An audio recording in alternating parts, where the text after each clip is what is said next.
M. Mbosso, je parle de lui parce que lui, il fut candidat. En fait, il fut président de l'Assemblée nationale et puis aujourd'hui, deuxième vice-président. Vous savez, personnellement, je trouve que c'est insignifiant.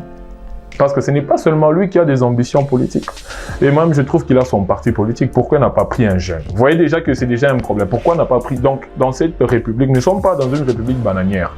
Permettez. Ce n'est pas seulement lui qui a des ambitions. Même le bureau entier. Quand vous connaissez M. Vital Kamerhe, ce n'est pas seulement lui. Même dans le parti l'UNC, il peut en prendre quelqu'un pour le représenter. Si c'est pour le changement, frontalement, je peux le dire non. Mais pour la révision, oui. Parce qu'il y a certaines dispositions de la Constitution qui, aujourd'hui, nous posent certains problèmes. Vous voyez, au niveau, par exemple, une personne s'est fait élire 4 fois, un sénateur et tout ça. Ça, vraiment, il faudrait revoir. Lorsque vous voyez, par exemple, notre régime, il faudrait revoir. Lorsque vous voyez en tout cas, la distribution de fonctions, il faudrait revoir tout ça. Mais pas changer. Vous savez, politiquement, le président de la République, il est aussi politique.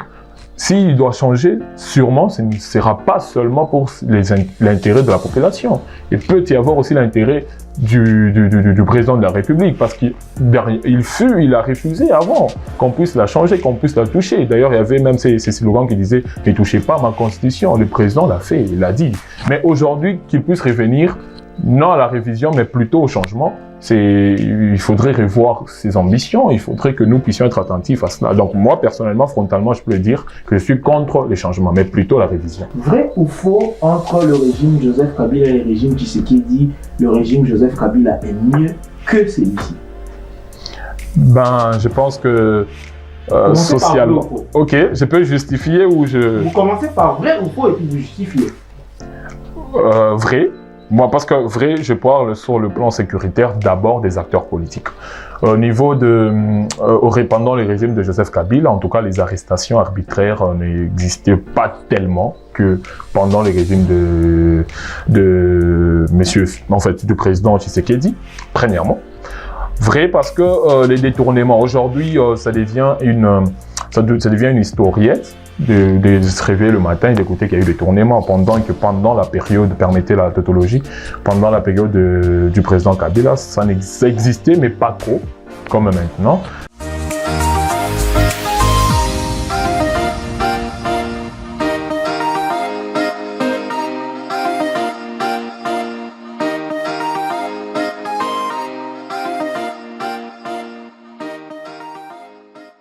Nous avons l'honneur de recevoir sur ce studio une grande personnalité, une pensée intelligente, Monsieur Gloire Kawaya. Il est analyste politique, il est acteur, opérateur politique indépendant. Monsieur Gloire, bonjour. Bonjour, monsieur. Merci de nous honorer dans ce studio. Merci d'avoir accepté notre invitation. Merci de l'opportunité accordée à ma personne. C'est pour moi un grand honneur d'être là et surtout de parler des questions qui concernent la République. Merci. Monsieur Gloire, si aujourd'hui on doit le présenter, pour les personnes qui ne vous connaissent pas, profitons de cette caméra des grands profils pour faire une brève présentation de vous. Qu'est-ce qu'on doit retenir? Comme vous l'aviez dit tantôt, une brève présentation. Je me nomme Gloire Kawaya. Je suis analyste politique indépendant. Jusque-là, j'analyse indépendamment pour éviter que nous puissions tomber dans une certaine sentimentalité liée aux partis politiques. Et je suis intéressé aux questions politiques et sociales. Et je fais la science politique. Alors, vous ambitionnez d'en faire aujourd'hui une politique active, essayer de vous mettre tout le pied dedans dans la politique, ou juste s'arrêter dans le formalisme analyste? Non, jamais. Parce que moi, je pense que les questions décisives ou même les décisions décisives d'un État se prennent en politique. Et partant de cette factualité, moi, je me suis dit qu'il serait important que nous puissions nous lancer dans une politique beaucoup plus active, afin que nous puissions faire entendre nos idées, que nous puissions faire entendre nos propositions auprès du gouvernant. Est-ce que le fait d'être indépendant, ça vous laisse libre de faire une lecture indépendante quand les choses vont bien et quand les choses vont mal, ou vous allez par moments être secoué, oscillé par des prises de position? Le fait d'être indépendant, personnellement, je me sens beaucoup plus à l'aise parce que là, il n'y a plus question d'acquaintance politique, il n'y a plus question d'appartenance politique, il est question de la lucidité, il est question de la rationalité. Donc, personnellement, lorsque présentement, je suis analyste indépendant, je me vois beaucoup plus libre. Je suis dans un libéralisme personnel et je n'ai pas je n'ai pas en tout cas de décisions à recevoir, je n'ai pas d'ordre à recevoir. Mais je pense également que le parti politique est une voie et même parmi les acteurs du changement. Donc, de ces faits, je me vois dans le futur me plonger dans un parti politique beaucoup plus sérieux et qui va converger avec mes convictions. Question gênante, par exemple, ce serait quel parti politique?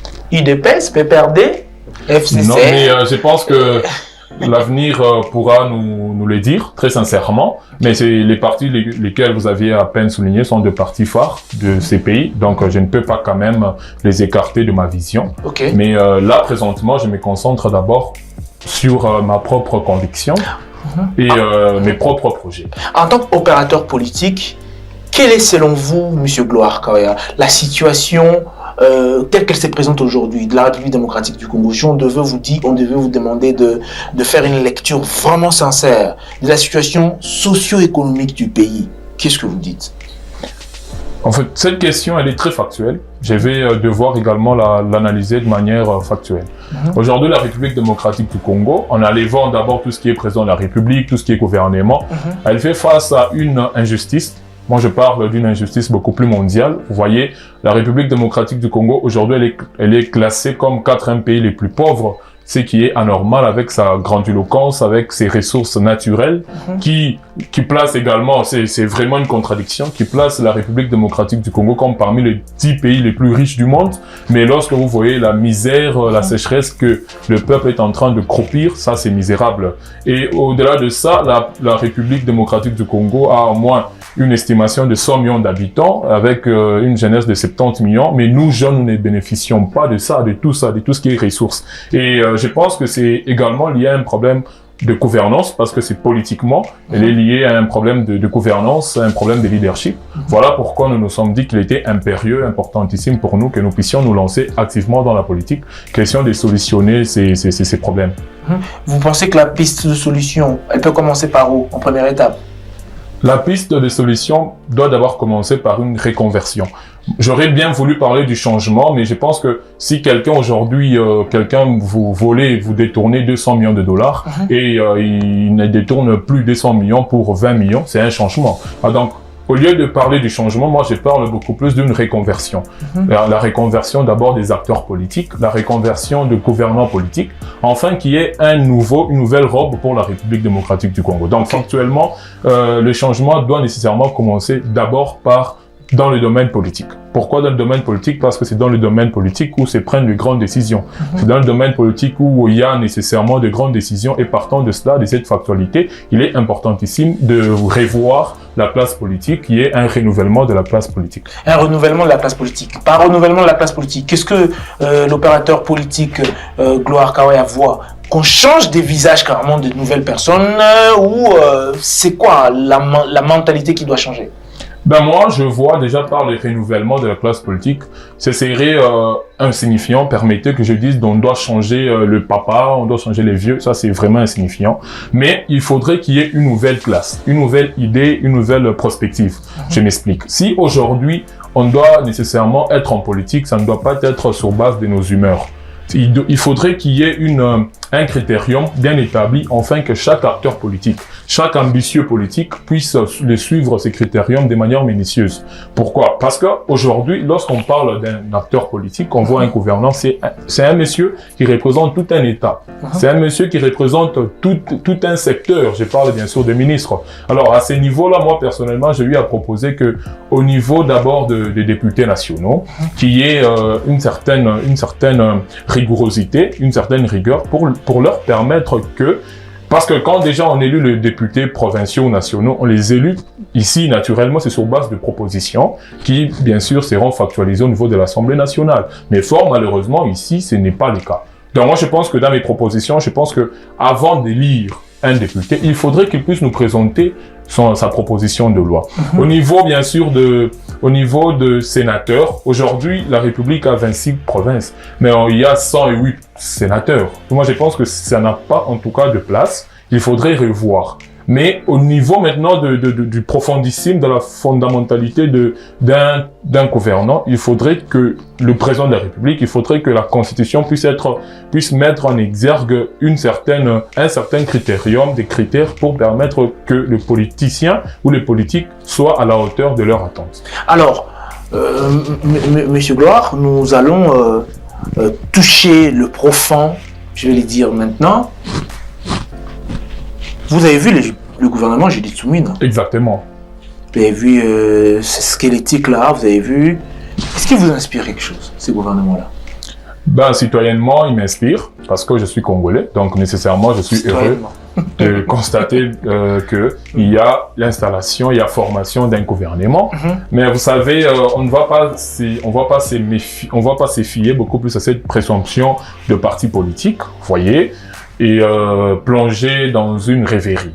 Parce que je pense que le gouvernement Suminwa a beaucoup d'efforts à conjuguer pour qu'il puisse bien évidemment répondre aux attentes de la population. Mais en tant que citoyen congolais, je suis fier, en tout cas, qu'il y ait l'installation, bon, pas vraiment l'installation, mais déjà qu'il y ait un gouvernement mis en place. Vous estimez que le point le plus urgent sur lequel on doit s'attarder, c'est lequel? Le point le plus urgent sur lequel on doit s'attarder, c'est d'abord les sérieux. La rigueur. Pourquoi je l'ai dit? Parce qu'il ne faudrait pas que... Aujourd'hui, la nomination de ministre, c'est pratiquement un privilège. Pour certains, bien sûr. La nomination de ministre, c'est pratiquement une opportunité de s'enrichir. Alors, d'abord, il faudrait qu'il y ait une rigueur. Donc, le président de la République étant le garant, doit installer une rigueur dans leur travail, bien sûr, qui est liée au ministre. Il faudrait que la première dame, parce qu'elle a le contrôle et elle a même le pouvoir réglementaire prévu par la Constitution, il faudrait qu'elle puisse se servir de cette rigueur, de cette sévérité, afin qu'il y ait en tout cas une bonne conduite d'abord des ministres. Il faudrait qu'ils soient exemplaires. Mais dans le fond, je pense que les ministres ont aussi du pain sur la planche. Ils doivent nécessairement répondre aux besoins. Alors, pour être trop précis, c'est que la priorité, il y a nos frères qui souffrent à l'Est. Donc, c'est la sécurité. Deuxièmement, c'est le manger.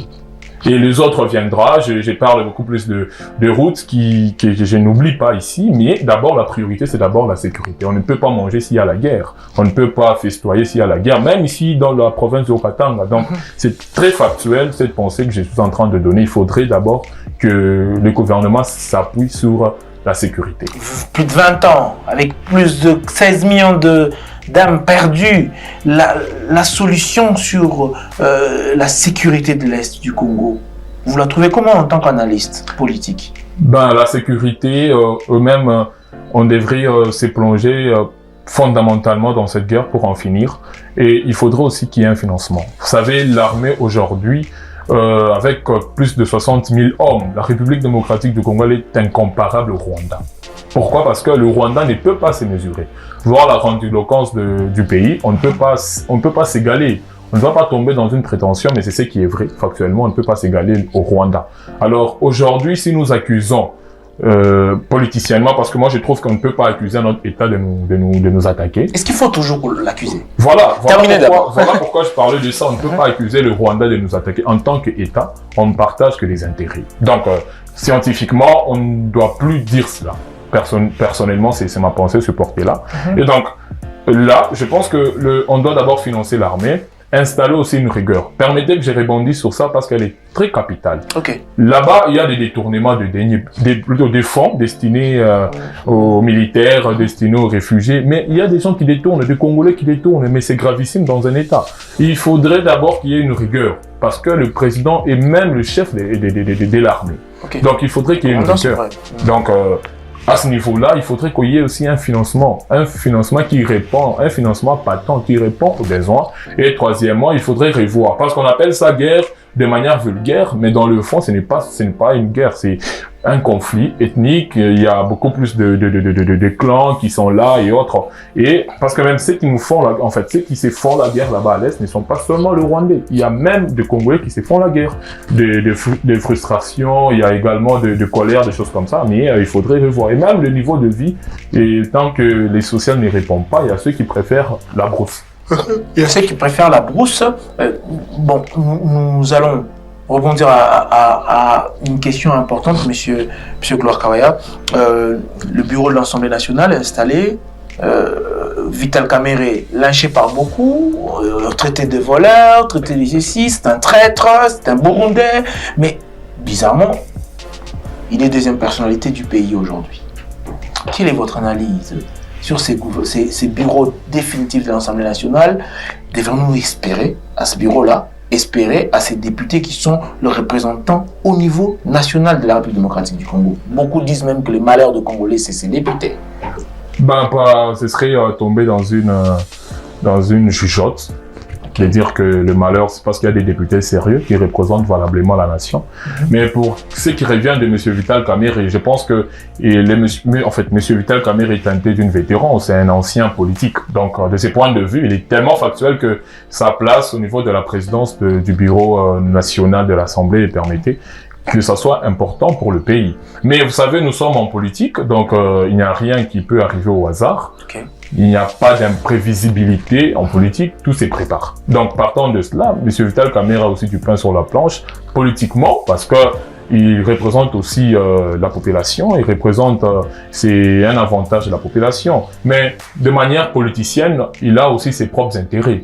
Il fut candidat président. Je pense que cette ambition ne s'est pas encore atteinte, n'est pas encore atteint. Donc, de ce point de vue, M. Vital Kamerhe se voit toujours prépondérant à être candidat président de la République. Donc, même le président Fatih Félix, il est là, malgré que M. Vital Kamerhe est président, mais le président de la République doit nécessairement d'être beaucoup plus souple dans sa gestion et même dans sa collaboration avec M. Vital Kamerhe pour ne pas tomber dans une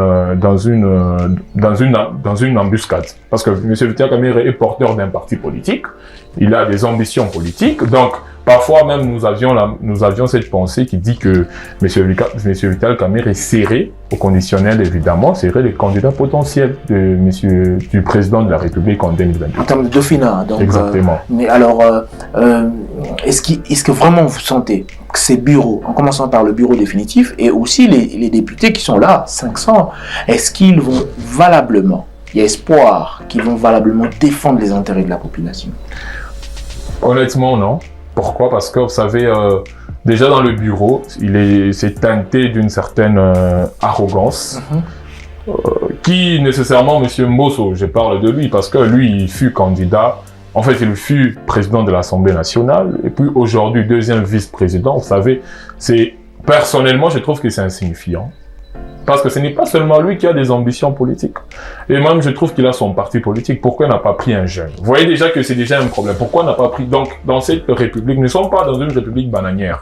Permettez. Ce n'est pas seulement lui qui a des ambitions. Même le bureau entier. Quand vous prenez M. Vital Kamerhe, ce n'est pas seulement lui. Même dans le parti l'UNC, il peut en prendre quelqu'un pour le représenter. Mais pourquoi est-ce qu'il y a cette répétition, cette redondance? Voilà pourquoi, quelque part, ça suscite une certaine colère auprès de la population et ça arrive à se colorer, ça arrive à dessiner le tableau et le peuple nécessairement prend en charge lui-même. Donc au niveau du bureau définitif de l'Assemblée nationale, je pense qu'il faudrait revoir, bien que c'est déjà établi. Alors je sens la pertinence et la profondeur de vos réflexions, elles sont vraiment intelligentes, sans flatterie. Nous allons lentement mais sûrement vers la fin de cette interview, mais nous aurions vraiment mal si nous ne vous posons pas cette question. Est-ce qu'aujourd'hui, monsieur Gloire, c'est impératif qu'on change notre constitution?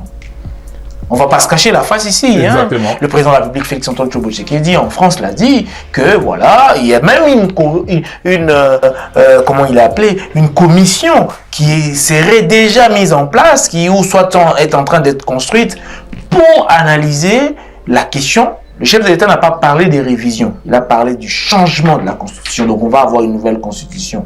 Mais est-ce que c'est impératif à l'heure actuelle?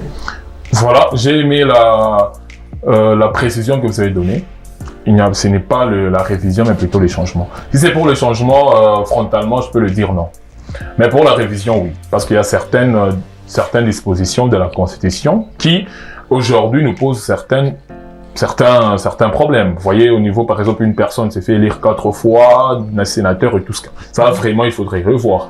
Lorsque vous voyez, par exemple, notre régime, il faudrait revoir. Lorsque vous voyez en tout cas la distribution de fonctions, il faudrait revoir tout ça. Mais pas changer. Vous savez, politiquement, le président de la République, il est aussi politique. S'il doit changer, sûrement, ce ne sera pas seulement pour l'intérêt de la population. Il peut y avoir aussi l'intérêt du président de la République, parce qu'il a refusé avant qu'on puisse la changer, qu'on puisse la toucher. D'ailleurs, il y avait même ces slogans qui disaient « Ne touchez pas ma constitution ». Le président l'a fait, il l'a dit. Mais aujourd'hui, qu'il puisse revenir, non à la révision, mais plutôt au changement, il faudrait revoir ses ambitions, il faudrait que nous puissions être attentifs à cela. Donc moi, personnellement, frontalement, je peux le dire que je suis contre les changements, mais plutôt la révision. Mais si on changeait cette constitution, c'est-à-dire que même Joseph Kabila Kabange peut repostuler. Voilà pourquoi j'ai évoqué la question. Le compteur est à zéro. Exactement, voilà pourquoi j'ai évoqué cette question de la République. La République n'est pas familiale, elle est démocrate. Vous voyez, nous ne sommes pas dans une République bananière, elle n'appartient pas seulement à une certaine famille politique où il y a eu, je ne sais pas, leurs ancêtres ont eu à faire des exploits dans ce pays. Non, la République appartient à tout le monde. Donc, de ce point de vue, impérativement, chacun de nous, citoyennement, doit s'intéresser à cela. Donc, on ne doit pas dire parce que le président Kabila était, bon, on doit changer et tout. Donc, il y a vraiment anguille sous roche là-dedans. Mais il faudrait revoir de manière républicaine, voir les intérêts. Parce que le président Kabila a fait sa part, 18 ans. Le président Tshisekedi, 10 ans. Mais nous, qu'est-ce qu'on a? Qu'est-ce qu'on bénéficie de ça? Pendant que la République nous appartient tous. Donc, moi, je pense qu'on doit plutôt réviser certains articles qui gênent les bons fonctionnements de la République. Avant que nous passions à notre dernière rubrique qui va clore cette interview des vrais ou faux, nous allons vous poser des questions directes. Question directe, Monsieur Gloire. Est-ce que Félix Antoine Tshombo-Tshisekedi a bien géré cette République pendant sa première mandature? Il en est à sa deuxième. Bien géré, je pense que personnellement, il a bien géré. Il a bien géré dans le sens où il a fait sa part. Il est toujours à la gestion. Il fait sa part, bien que lui-même a eu à le fustiger lors de sa prise de serment. Il a dit qu'il ne doit plus revenir. Donc, de ce point de vue, bien qu'il a fait sa part, il a aussi des erreurs. Donc, nécessairement, il est dans les 50-50. 50-50, donc il a bien fait, il a mal fait aussi. Sur quelques axes. Lui-même l'a eu à les dire. Donc, je me trouve partiel par rapport à son analyse propre à lui. On va faire le vrai ou faux. Vous avez à dire que vrai ou faux. Okay. Mais vous pouvez aussi, si vous sentez monter en vous, un commentaire pour clarifier votre position. Vous les dites. Vrai ou faux entre le régime Joseph Kabila et le régime Tshisekedi, le régime Joseph Kabila est mieux que celui-ci? Ben, je pense que... Commencez par vrai ou faux. Ok, je peux justifier ou je... Vous commencez par vrai ou faux et puis vous justifiez. Vrai. Moi, parce que vrai, je parle sur le plan sécuritaire d'abord des acteurs politiques. Au niveau pendant le régime de Joseph Kabila, en tout cas, les arrestations arbitraires n'existaient pas tellement que pendant le régime du président Tshisekedi, premièrement. Vrai parce que les détournements, aujourd'hui, ça devient une historiette de se réveiller le matin et d'écouter qu'il y a eu des détournements pendant la période, permettez la tautologie, pendant la période du président Kabila, ça existait, mais pas trop, comme maintenant. Mais il faut aussi, parce que là-bas, pendant le régime de Joseph Kabila, il n'y avait pas cette lucidité, il n'y avait pas cette rédévabilité gouvernementale. Aujourd'hui, c'est facile de voir le ministre Patrick Mouyaya nous donner ce qu'ils ont eu à prendre comme mesure. Il y a eu cette lucidité au niveau d'abord des sanctions, il y a eu installation de la peine de mort. Donc pour moi, je pense que en tant que citoyen congolais, c'est un moyen d'encourager et de déstabiliser, de décourager le bourreau de la République. Nous allons revenir à notre province, le Haut-Katanga, le Lubumbashi, son chef-lieu. Vrai ou faux que c'était une erreur de la part des députés provinciaux de réélire Jacques Yabula pour la deuxième fois comme gouverneur, pendant que pour beaucoup, son premier quinquennat était mitigé? Là, je le dis frontalement, c'est vrai d'élire d'abord Jacques Yabula comme gouverneur. Pourquoi? Parce que c'était politique. De ce point de vue, je ne vais pas m'ingérer dans ça. Mais faux parce que je pense qu'il y a eu les résultats de la CENI. On a proclamé, je crois, un candidat de l'UDPS comme le maillot jaune. Vous voyez, quelque chose comme ça, de Jean des Dieux, quelque chose comme ça. Donc, de ce point de vue, ce serait lui la volonté du peuple. du Haut-Katanga. Donc ce serait encore lui qui devrait être candidat gouverneur. Ben, vous voyez, comme je l'ai dit tantôt, ici c'est dans le faux, parce que ce n'est pas ça qui compte, ce n'est pas les besoins de la population, la volonté, c'est les intérêts politiques. Vrai ou faux que Félix-Antoine Tshombo-Tshekedi, avec Judith Soumina, pour la première fois une femme à la primature, les choses vont être bien faites? Faux. Ça, je me dis faux, il n'y a pas de vrai. Pourquoi? Parce que la gestion n'est pas liée, la gouvernance n'est pas liée à la beauté. Je dois le dire très sincèrement que madame, notre première ministre, elle fait la fierté. Elle est très belle, je le dis sincèrement. Mais la beauté ne va pas gérer, vous voyez. Donc, ce qui gère, c'est beaucoup plus la compétence. Donc, on ne doit pas se fier à la personne de la première ministre. Donc, je m'inscris dans le faux. Monsieur Gloire, je vous remercie. Merci beaucoup. C'est fut un honneur d'être là et surtout de parler des questions et des sujets qui concernent notre République. Merci. Merci.